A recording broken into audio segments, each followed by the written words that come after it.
आणि आता आपण दिवसभरातल्या राजकीय टॉप 9 बातम्या बघूया।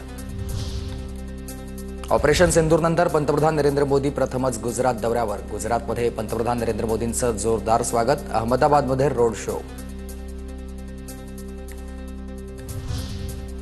गृहमंत्री अमित शहांच्या हस्ते नागपूरमधील नॅशनल कॅन्सर इन्स्टिट्यूट इथल्या स्वस्तिक भवनचं भूमिपूजन आणि मुख्यमंत्री देवेंद्र फडणवीस यांच्या संकल्पनेमधून नॅशनल कॅन्सर इन्स्टिट्यूटची उभारणी करण्यात आली आहे। राज ठाकरेंनी अवघ्या 3 तासातच आटोपलाय नाशिक दौरा। स्थानिक स्वराज्य संस्था निवडणुकीच्या पार्श्वभूमीवर पदाधिकाऱ्यांकडून त्यांनी आढावा घेतला। मुंबई मनपा निवडणुकीच्या अनुषंगाने ठाकरेंच्या सेनेत इनकमिंग। धारावीमधील काँग्रेसच्या आरती लोंढेंसह पदाधिकाऱ्यांचा ठाकरेंच्या सेनेत प्रवेश। ठाकरेंच्या उपस्थितीमध्ये मातोश्रीवर पक्षप्रवेश। तर पाहणीवेळी ग्रीन कार्पेट टाकलं नाही हे नशीब असं आदित्य ठाकरे यांनी म्हटलं। एकनाथ शिंदे यांनी केलेल्या पाहणीनंतर आदित्य ठाकरेंचं हे वक्तव्य।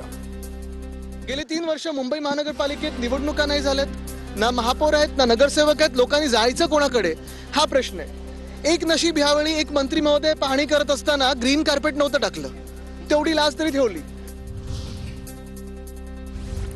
राजकारण सोडलं तर पवार कुटुंब एकत्र आहे। पवार कुटुंब अखंड राहावं ही माझ्यासारख्या कार्यकर्त्याची इच्छा। दोन्ही राष्ट्रवादी एकत्र येण्यावर खासदार निलेश लंके यांचं वक्तव्य।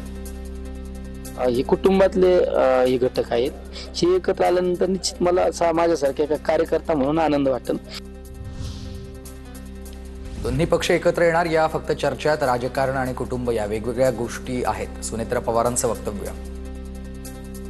जो निर्णय घेईल त्याच्या मागे मी असणार आहे, तुम्हाला माहिती आहे, कारण शेवटी राजकारण आणि कुटुंब हे वेगळं असतं हे मी वारंवार आपल्याला सांगत आलेले आहे।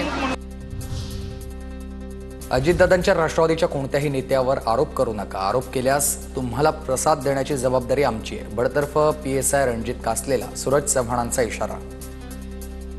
मानसिक रुग्ण रणजित कासले याच्या पुढे राष्ट्रवादी काँग्रेस पक्ष आणि पक्षाच्या कुठल्याही नेत्यावरती तू जर विनाकारण प्रसिद्धीसाठी आरोप केले तर तुला प्रसाद देण्याची जबाबदारी आमची। मी हिशोब अपूर्ण ठेवणारा माणूस नाही। मला माझ्या परिवाराला झालेल्या प्रत्येक त्रासाचा हिशोब पूर्ण करणार। सुजय विखेंचा विरोधकांवर नाव न घेता निशाणा आहे। हिशोब हा पूर्णच झाला पाहिजे। हिशोब हा अपूर्ण ठेवणारा मी माणूस नाही। मला जो त्रास झालाय तो मी पूर्ण देणार।